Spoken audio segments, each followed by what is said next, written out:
Joining us now, Carly Fiorina. Carly Fiorina ran for president 2016, and she also ran for the U.S. Senate from the Golden Bear State, California, in, let me get this straight, 2010, I believe.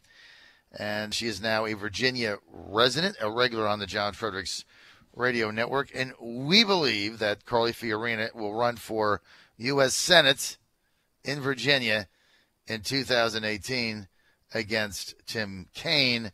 Certainly other people will be in the race if Miss Fiorina decides to get in, including, now we understand, Corey Stewart. So who knows? E.W. Jackson's going to run, and there might be others. Joining us now, Carly Fiorina.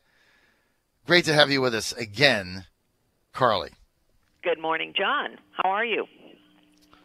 Never better in Washington, D.C. Beautiful day out here, by the way. Sun is shining, and it is one beautiful. of those beautiful Washington, D.C. spring days. Okay, lots to talk about today, Carly. Let's start with Ed Gillespie's victory last Tuesday. The Republican ticket now set. Gillespie, Lieutenant Governor Joe Vogel, John Adams running against the now set Democratic ticket of Lieutenant Governor and man that has changed his stripes so much I can't keep up with it, Ralph Northam, Justin Fairfax, Lieutenant Governor, and the incumbent for Attorney General, Mark Herring. That'll be decided November 7th. Carly, you were a big Ed Gillespie backer. He survived a closer race than a lot of people thought it would be. I think part of that is because Stewart blasted Gillespie for 6 months unabated. Gillespie never returned fire, never criticized them. They took a calculated risk with that. How does Ed Gillespie win this race, Carly? Well, look, Ed Gillespie is going to be a great governor. I think I've said this to you on your show before, but I've known Ed for over 15 years. I got to know him actually when I was a chief executive, and so he was in an advisory role to me. So I've seen up close his executive capabilities. And I think we as conservatives and Republicans and Virginians need to contemplate for a moment the alternative and what a Northam administration in the Commonwealth would look like with Terry McAuliffe in the background, getting ready maybe to run for president in 2020. I say all that to say this.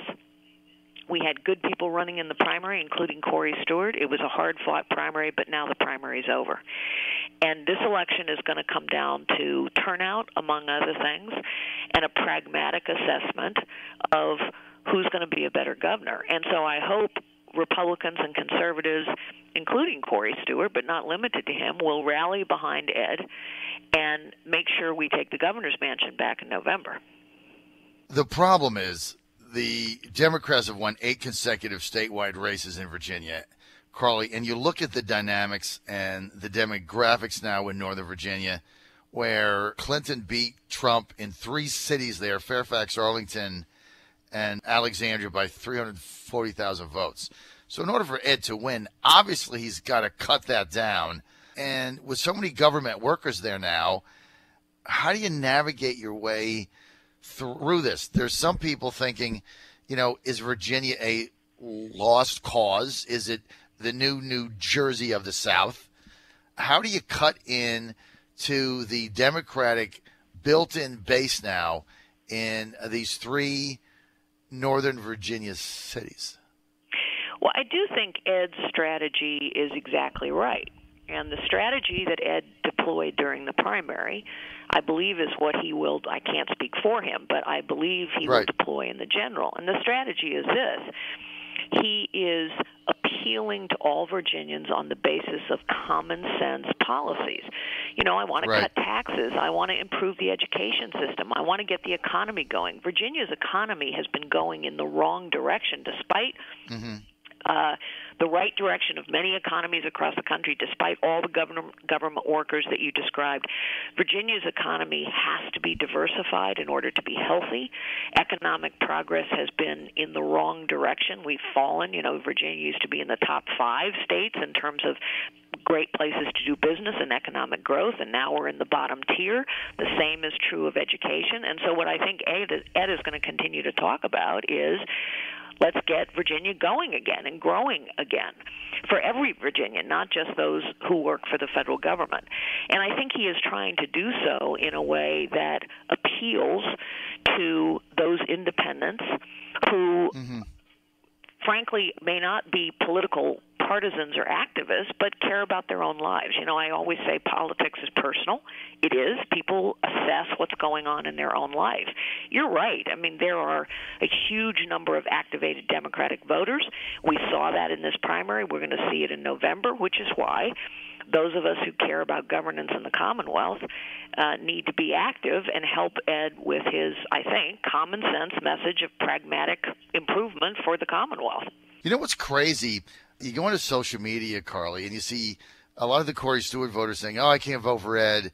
He's not a conservative or whatever they say. And I think, I'm hopeful that people will realize the alternative is so much worse. I know people are upset after a primary candidate loses.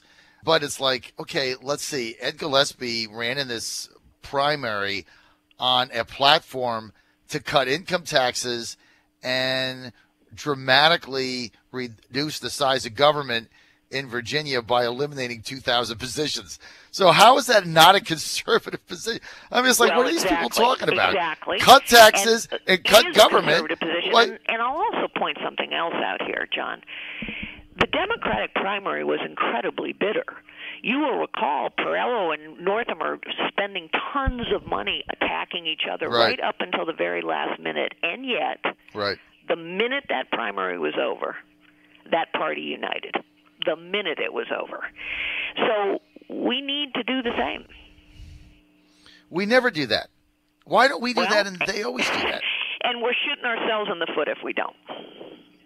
Damn right. I mean, it makes no sense. And that, what you pointed out, Carly, is so true. I mean, that was such a bitter primary. Those two fought tooth and nail. They spent a lot of money attacking each other. Ralph Northam, the lieutenant governor, who I know very well, really ran a campaign that he doesn't even believe in. He'll say anything now to win. 90% of the stuff he said in this campaign, he doesn't believe in any of it. It's just poll tested how he wins. Really disturbing to me. But the bottom line is, the night it was over, everybody came together, rank and file, top to bottom, done. And here, we're a week out and people are still fighting. It's just unbelievable. Yes, exactly. And for all of those who are still upset by the primary, and I understand emotions run high, but honestly, just contemplate for a moment. Does anyone really believe that Ralph Northam is going to be better for Virginia than Ed Gillespie? Come on. Right. It's ridiculous. And staying home is a vote for Ralph Northam, to your point earlier.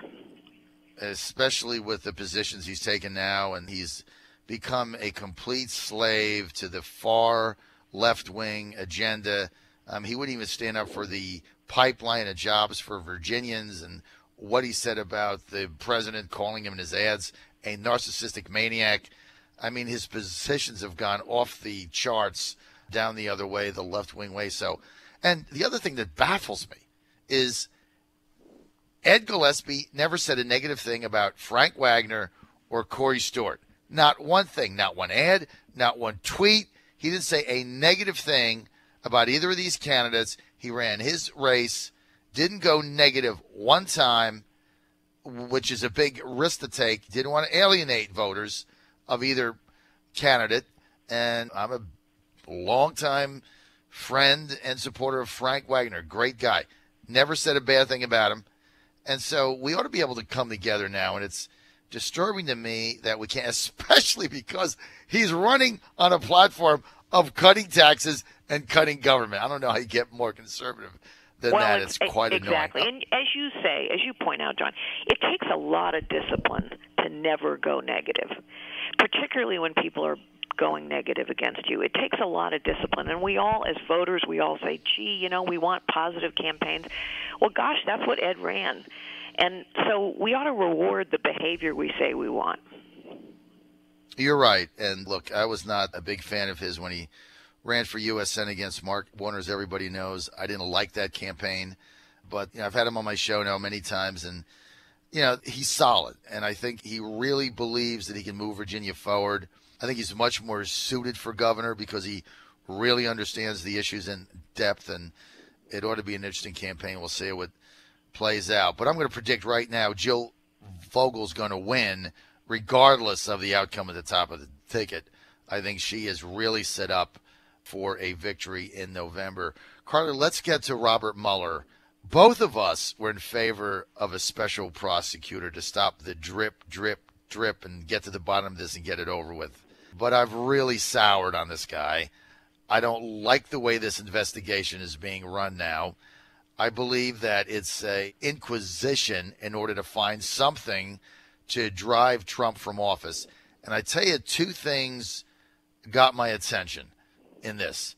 Number one, when he hired a bunch of big donor Clinton lawyers, that didn't feel good to me. That didn't look like a nonpartisan type of thing. The second thing is the Washington Post leaks that they're investigating Jared Kushner's real estate businesses. The hell does that have to do with this investigation? I mean, when you go down that path, it says to me, okay, let's just have unchecked power, unchecked resources, and find out what we can. Let's investigate everything until we can find something and maybe tie it back to the president so we can drive him out of office.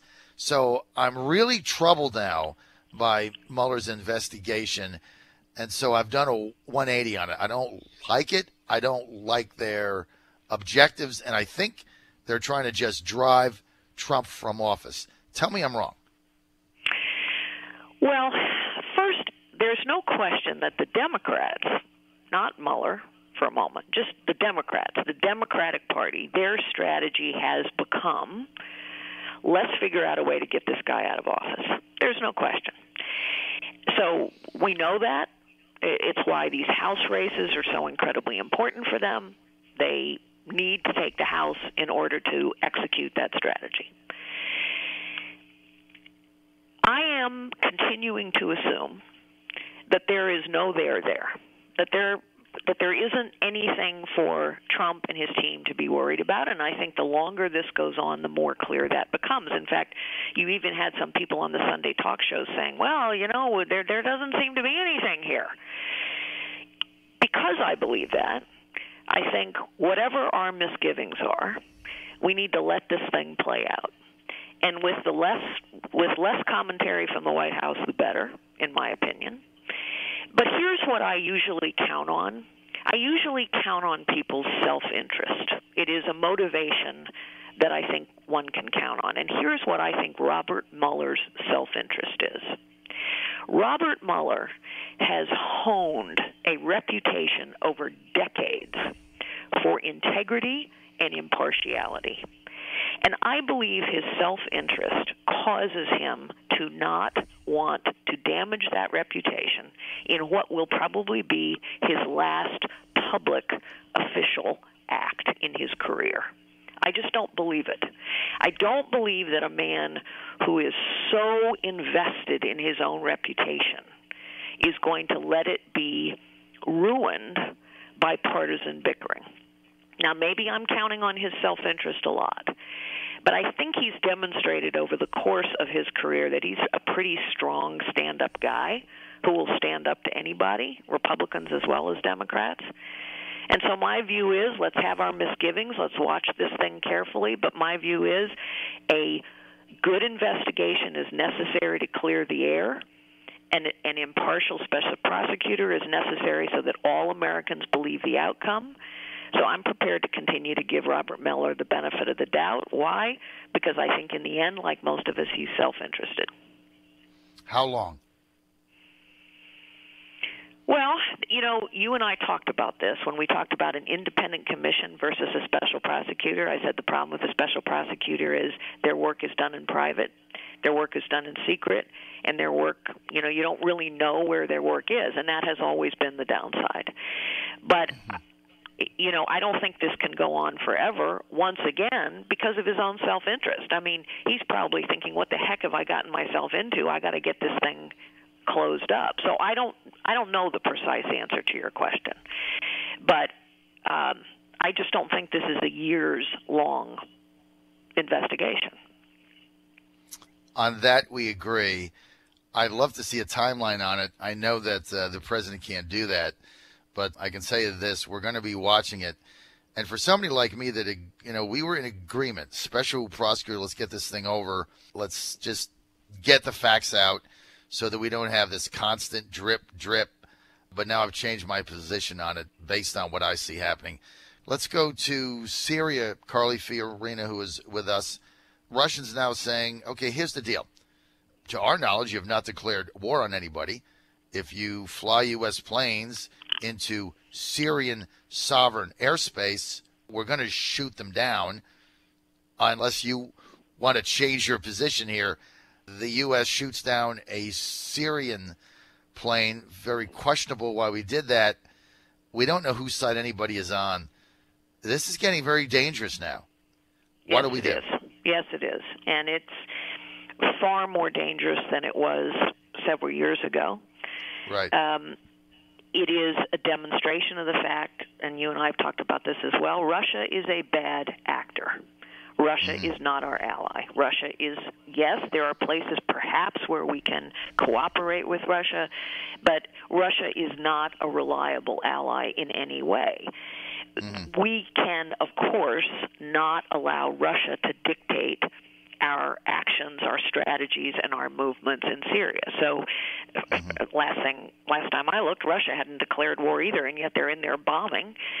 I happen to believe, based on what I've read, that the United States went out of its way to try and warn the Syrians that this was likely, to try and warn the Russians that this was likely, given continued provocation from the Syrians against our allies and presumably some of our advisors there. And ultimately, despite all those warnings, the provocations continued, and so we had to respond. But there is no question that this is a very, very dangerous situation, and Russia is not making it any easier. On the other hand, I have never believed that we can allow Russia to dictate our actions in Syria or anywhere else in the Middle East. Why not just get the hell out of there? Well, this is the problem with having an unclear strategy. And this is why, you know, John, that I applauded and agreed with President Trump's decision to respond to the chemical attack. However, the response to the chemical attack inserted us once again into Syria. And so I think that's why you now have some people calling for a more transparent discussion about what is our strategy in Syria. What are we doing there? What is our long-term goal? All of which continues to be unclear. It was massively unclear under Obama, and it continues to be unclear. And I think the bottom line is we do need to have a strategy. We need to understand what the end point is. And if we don't have one, then, to your point, we might as well get the hell out. But then we can't respond when chemical weapons are dropped. All right. I have a text here from Robert in Virginia Beach who says, I love Carly. So you have a fan there, Carly. Well, thank you, John. You know, we talked earlier, and I agree with you 100%. You know, Trump voters that didn't vote for Ed Gillespie in Virginia in this past primary, for whatever reason, either they voted for Wagner or they voted for Corey Stewart, they really need to rally behind Ed Gillespie because this is a superior candidate to Ralph Northam without a doubt. And hopefully we can get Trump voters to see that Ralph Northam as governor is going to be a disaster for Virginia. If you think McAuliffe's bad, this guy's worse. At least McAuliffe brought some jobs in. He's worse. First of all, Terry McAuliffe will be all over Virginia for the next 4 years trying to pursue his own political ambitions, but also because the Democrat Party has gotten worse. And as you pointed out earlier, Ralph Northam has been pulled to the left, and he's going to continue to be pulled to the left. He has to. So he has there is no comparison between Ralph Northam and Ed Gillespie, and Ed is the only answer now for the Commonwealth of Virginia, and I hope all of Virginians, and particularly Trump voters who weren't inspired by him in the primary for whatever reason, will get behind him now. Well, Ed is a solid conservative. The alternative is worse. But, I mean, again, I'm going to keep saying this over and over. Here's a guy who campaigned in the primary on cutting taxes and cutting the size of Virginia government. I don't know how you get more conservative than that. He has a very detailed platform for that. I think it's going to play well as we get into the summer and the fall. Carly, let's get to Afghanistan. We're not going to agree here. We've been in Afghanistan, Carly, for 16 years. We have nothing to show for it but our kids coming home in body bags, wheelchairs, and without limbs. We have accomplished nothing there. Now we got General Mattis wants to send another 4,000 troops in. We have no AUMF, no authorization of military force. We're operating on an AUMF, Carly, that is 2 decades old and 3 administrations old. Congress, the Republican leadership, doesn't have the backbone in order to stand up to the president and take the tough vote. And now we're turning it over to General Mattis. And Trump campaigned on getting us out of these wars. Why are we sending more troops into that hellhole? Well, first, we may agree on more than you think. You're absolutely right. Trump campaigned on getting us out of these conflicts. And in fact, we are now shooting planes out of the sky in Syria, and we're sending more troops into Afghanistan. That's a fact.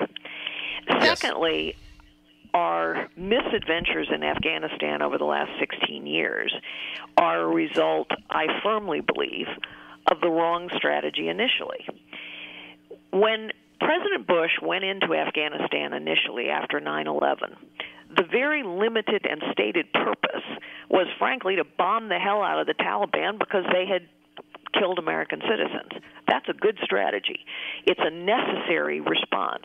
But then the strategy morphed into nation building, and we were putting together government institutions, and we were changing their economy to get them away from opium, and trillions and trillions, hundreds of billions in any event, of American money was spent, not to mention blood and treasure, trying to build a nation.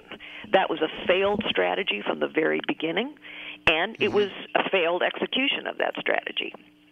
I support more troops into Afghanistan now if, and only if, we have a very limited purpose. And the limited purpose is to prevent ISIS from getting a foothold in that country. We now know that ISIS, for example, has taken over the Tora Bora caves that Osama bin Laden used to such devastating effect for years, to prevent al-Qaeda and the Taliban from regrouping into a terrorist organization that can strike in America. That should have always been our very limited strategy. And so if we're nation building, you bet, waste of time, waste of money, most importantly, waste of American lives, because it never works. But we cannot allow ISIS to dig into the caves of Tora Bora and regroup and grow in strength. That we cannot permit. Okay, so these 4,000 troops, don't you believe, Carly, that there needs to be a new authorization of military force, AUMF, that this is Congress's decision? This isn't the president's decision. I mean, our AUMF that we're operating off, Carly, it's from 3 administrations ago. Why doesn't Paul Ryan simply say, okay, Mr. President, come to Congress, make your case, explain to us what the mission is and why, and then we're either going to hit the red button or the green button. Yet we don't have that. Well, I agree with that. Why? And by the way, I think Congress should demand a coherent strategy, not just in Afghanistan, but to our previous conversation, a coherent strategy in Syria. I don't even mind if the discussion of the strategy happens in private, because I don't think it's useful to have a big public discussion of what our long-term strategy is in these terribly dangerous areas. I think that gives the enemy too much information. But when people simply let it slide by because they're lazy and focused on short-term political gain, and by the way, that's true of both parties and both ends of Pennsylvania Avenue too often, unfortunately, instead of a long-term strategic vision, what the heck are we doing here? That's not going to happen. But you're exactly right. we ought to have a fulsome discussion between the Pentagon, the White House, and Congress, in private if necessary. What are we doing in these places, and what is our goal? I think if we did that, even if they were in private, and I get that, that makes perfect sense. But then congressmen and women who are elected to make these decisions, they're going to have to go on the record either supporting it or not. I think that's what they're trying to avoid, which is what many of us find to be disturbing about this whole episode. Carly, let's get to this race in Georgia, my former district. Tom Price was my congressman forever. This is a 60-40 Republican district. Karen Handel, not the best candidate you could ever find, but she's not bad. She's run for statewide office 1, 2, 3 times. Former Secretary of State, ran for governor, got beat. Ann and I voted for Nathan Deal. Weren't a fan of hers, but she's a legitimate candidate.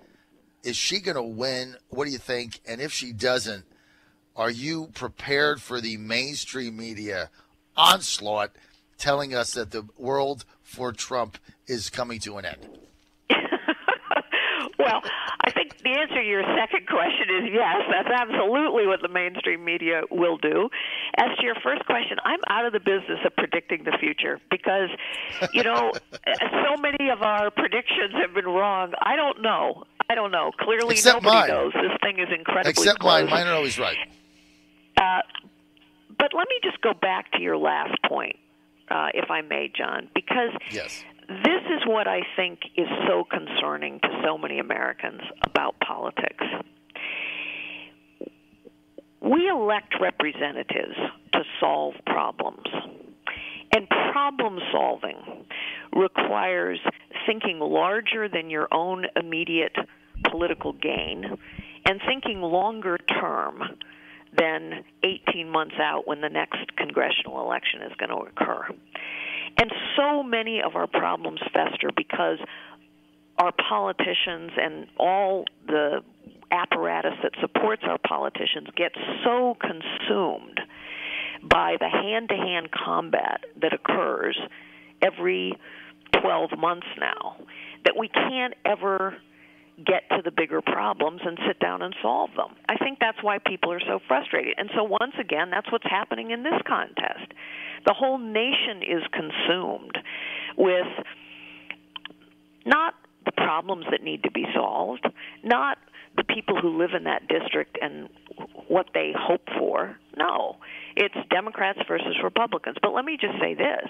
Karen Handel may not be the perfect candidate, but does anybody doubt that Ossoff, who doesn't even live in the district, is completely and totally a tool of the Democrat Party, which continues to move further and further to the left? Does anyone doubt that?